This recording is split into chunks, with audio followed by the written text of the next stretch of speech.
Some quick methodology, we're not going to be going over any leaders. My only factors in ranking are 1. The strength of a card, 2. The versatility, 3. Ease of use, and 4. How future-proof I think the cards are. That being said, let's just get right into it. So at number 10, we have the Vegeta 4-cost ramp card. So what this card does, on play, is he lets you ramp a card from the drop, and then once per turn, he can also KO a 2-drop or less if he discards a card. Given that's a pretty decent cost, but there's a big reason why this card is crazy good and every green deck runs 4 of it. It's because it solves every problem that green faces right now. Green needs to ramp, this card is a free ramp. Green needs to be anti-aggro, this card is great for anti-aggro. Not only is it at 20k, so it can swing into your opponent's battle card, not only does it KO one of their cards, even though you have to discard, you usually have plenty of targets in green, and the best part about it is that it's a 10k. So there's no risk in running 4 of them because at the very least it's a 10k combo in your hand. This card doesn't really have too many flaws apart from being a little bit slow. Yes, the tempo is really good right now, but I think as the game gets faster, I'm not sure if this card is going to get left behind or not. So that's why it's at number 10 on my list. Next up, on number 9, we have My Future. My Future lets you take up to 2 cards from your life into your hand. It also has the ability where, once per turn, if you bounce one of your opponent's cards, you can draw a card if you have 7 or less, which is nice. It's an additional effect, and it's not bad when it does happen. The main thing that you're in it for is definitely going to be self-awakening, though. Being able to self-awaken 2 right away for 1 mana is so good. It makes decks like Goku Black feasible. I mean, think about it. If this card doesn't exist, like Goku Black, literally doesn't work as a deck. The only thing that I don't like about this card is that it's, 5k power, 5k combo. It doesn't have the same level of versatility, but I mean, it's so good at doing what it needs to, which is just awakening as fast as possible. Seeing this on turn 1 means you're going to awaken right away, and that's pretty powerful. I have a hard time seeing this card becoming irrelevant. At number 8, we have Gigantic Meteor. Gigantic Meteor is a 1-mana green card, and it lets you combo up to 25k if you have 6 or more energy. If you don't, then it's only a 15k. 1 mana 25k is a crazy amount of value for 1 card. Given you need to be at 6 energy, but green gets there no problem. Plus, it's not like you're using this card at the start of the game and you need it to be active early. No, you're usually saving these for the end, or you need to combo out of some big hit. This isn't a high bar for green. It's great on offense and it's great on defense since it doesn't restrict which turn that you can use it on. The best part about this card is that having energy open means that your opponent has no idea how much combo power you have. Leaving 1 energy open as green is a huge bluff, or you can just scare your opponent away from comboing all in. You could also scare your opponent from all-inning when you have absolutely nothing in your hand. Just because this card exists, it makes green so much harder to kill. One of the easiest way to end a game with green is by playing 6-cost androids and then just playing 2 gigantic meteors on top of the swing, along with whatever else you have in your hand. It's like 5 cards for 100k double strike. It's really good. I honestly don't think this card has any cons. The only con, really, is that being an extra card and being 1 mana means that it can end up being dead in your hand sometimes, but it's just so powerful that I don't ever see this card being irrelevant in any deck where ramping is at all part of the game plan. At number 7, we have the 2-drop Frieza from the starter deck. This card lets you self-awaken when you swing. So you attack, you take a card from your life, and you have the option to rest one of their battle cards with a cost of 2 or less. This card does so many things for only 2 mana, it's crazy. This is one of those cards where you run 4 of it in yellow decks because it does 12 effects that you want, and it has a good body, and it has combo. There's no reason not to run 4 of this. Plus, being a Frieza and a Frieza's army is so many good tags at once that it's also searchable. In general, resting your opponent's battle cards is really good, and it plays into aggro as well because you can rest their cantrips, and then you can swing into their cantrips and get rid of their combo power. 20k is really good for pressure since 20k threatens most leaders. It's also one of those self-awakeners that you could take multiple life over time. Especially if you're playing this on turn 2, most decks aren't going to be able to easily get rid of it. So it's pretty guaranteed that you're going to get multiple life out of this card. Normally, one of the biggest issues with these self-awakeners is that swinging in order to take a life kind of defeats the purpose of taking a life, because if you're really trying to self-awaken and your opponent is trying to prevent that, you've just given them a rested body that they can swing at with their leader, still draw, and not worry about self-awakening. The thing is with this card is that when it's able to rest their cantrips, it doesn't matter, because you could swing into their face, get your life back to you, and then with leader you can swing into the cantrip, clear it, draw a card, and it wouldn't be any different from just swinging into their face and then letting them swing back, except now you've cleared their board. This card is so good. You always want to see this in your opening hand as any yellow deck, and I think this card is going to be relevant for a long time. At number 6, we have the 5-cost boss monster for yellow, Golden Frieza. This card is strong, as all of the double strike boss monsters are. Being a 35k with double strike is always going to be great at sealing out games. However, I think Golden Frieza in particular stands out above the other two, mainly because it's able to deal with any card that your opponent can throw at you. Being able to stun any card without restriction is really, really powerful.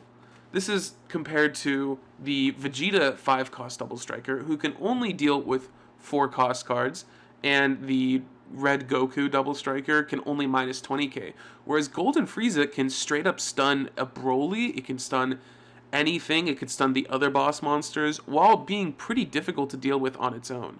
I think this card is just kind of a league above the other double strikers, just because I think this effect is so relevant at being defensive and offensive at the same time, because it's flexible to any situation. At number 5, we have the 3-cost SR Goku. I think this is going to be the best 3-cost card in the game. I don't think it's even close, to be honest. I think this card has insane tempo. It's able to clear their board. It self-awakens just for fun. It's also a 3-mana 25k, which is a really good body. Playing this on curve, especially if they have a 20k battle card that you can clear easily, means that you are so far in the lead right from the get-go. Also, being a red card, it synergizes super well with cards like Hit, Whis, the Beerus leader, just so that you can clear 25ks, 35ks right away. In the U7 deck, it's now a 30k battle card for 3 mana, which is ridiculous because now you're taking 2 cards out of their hand for every swing on leader. The only issue with this card really is that it's a 0k combo, which normally is really, really awful, but this card is so good that you still run 4 of it just because you need to play this card on curve. It's that good. Number 4, I think most people were expecting this card to show up eventually, but I think that the 8-cost Broly is a pretty ridiculous card. Green as a color revolves entirely around playing this card. Literally every single green deck is just getting to 8 mana and then playing Broly as many times as you can, because it's so good. Every deck in the meta at this point needs to be able to deal with this card when it hits the board, or it needs to play around this card entirely. It's by far the best win condition in the game because it can deal with any other win condition in the game. It draws a card, and having 2 swings means that it's extremely threatening to life, it's extremely threatening to board. I mean, it just does everything, really. The only issue with this, like the other boss monsters, is that it's a 0k combo and it's obviously really expensive. But that's why when you build your deck around it and it works, this card gets crazy good. At number 3, we have the Ginyu Super Rare. Ginyu is a free 20k. It's free. You play it for free. That's pretty damn good. It's a free swing at face. They need to clear it. You get it on the next turn. Given it's a 5k combo, but who cares? It's free. The activation requirements for this card are a little bit tedious, but when you're playing in a deck that is already swarming, or when you have Raccoon, this card is not going to be very difficult to play. And most yellow decks will get off 1 or 2 of these every single game because it's really not that difficult. You're going to get there by accident. Without Ginyu, I don't think you have the yellow aggro engine that's as strong as it is, and I really don't think that yellow is nearly as relevant without this card. I think it's extremely powerful. My only reservation about this card is that because they're releasing so many leaders with 25k power, this card is getting significantly worse because it really isn't nearly as good when it's not able to threaten life. This card is always going to be good with some kind of engine. There's going to be some way to take advantage of this in the future. I think it's insanely good, and I think that this card has done so much for yellow, so it's a number 3 on my list. Number 2, we have Hit. This card is similar to the 2-cost Frieza, but instead of resting a card, it gives one of your opponent's battle cards minus 5k, which is a lot better. Resting a card is nice, but giving a card minus 5k is so much nicer because it is so much more versatile of an effect. You're not limited to what kinds of cards you can do it. Like Frieza, it's able to deal with cantrips very easily, but it's not just able to deal with cantrips, it's able to deal with any card in the game because you can minus 5k to anybody, meaning that you can minus 5k and then make somebody easier to swing at. You can play this card on turn 2, minus 5k somebody, and then on turn 3 you can play the Goku card, so now you minus 25k, and you can kill pretty much any card in the game at that point. If Hit is allowed to stay on board for a long period of time, he builds up so much value for Red that he usually wins the game on his own. One of the best ways for Red to destroy Green is by just playing 2 hits. If they're able to get hit on Energy Marker and then hit again on the next turn, it is probably the most absurd, brutal thing that you can do because your opponent has absolutely no way of defending themselves because every single card they play just gets melted. It synergizes with so many other cards because making a card 20k means that it's now a target for the 3-cost Goku. You can also kill 15ks with the Beerus leader. You can also just make somebody a little bit smaller because you want to swing at them. It does so much as a Self-Awakener, as an aggro tool, as a control tool. It's so versatile. Every single Red deck is running this card at 4 because it's just incredibly good. And no matter what stage of the game it is, this card is not bad. The only issue, I think, compared to the Frieza 2-drop, is that if you don't want to swing at face, you want to play a little bit more defensively, this card isn't as good because you still need to swing with leader into their face in order to get your leader draw for the turn. But I think this is a minor problem when you're looking at all of the other benefits, and I think Hit is the second best card in the game. Some quick honorable mentions before we go to number 1. The Master Roshi 1-cost Self-Awakener. This card is crazy. One, being a Self-Awakener that repeats every turn is already really good, but being able to do this and being able to reduce the cost of extra cards by 1, meaning that you can play that one cost that searches the top 5 and you grab your super combos, this is a ridiculously good card. There's also the 3-cost Trunks SR. I think this card is really, really powerful. It's really, really versatile as well. However, I think that being a 20k is a pretty weak stat line for a 3-cost card, and I think the effect is good, but it's not nearly as versatile because bouncing a card isn't usually good unless you're doing it to a big target. And finally, we have the 5-cost Goku ramp, or the Selku card. I think this card is crazy, especially in the current meta. I just think that this card does not have nearly as much staying power as people think it does, because it heavily relies on there being something that it can abuse, which right now there is stuff that it can abuse, but 5 is just so expensive that you're kind of shooting yourself in the foot in terms of tempo every time you play this card. I think that it's good, but I think as the game gets faster, this card is going to prove to be too slow to be relevant all the time. And finally, at number 1, we have Pilaf. Okay, I don't think most people expected Pilaf to be my pick for the best card in the game right now, but just hear me out. This card is not okay.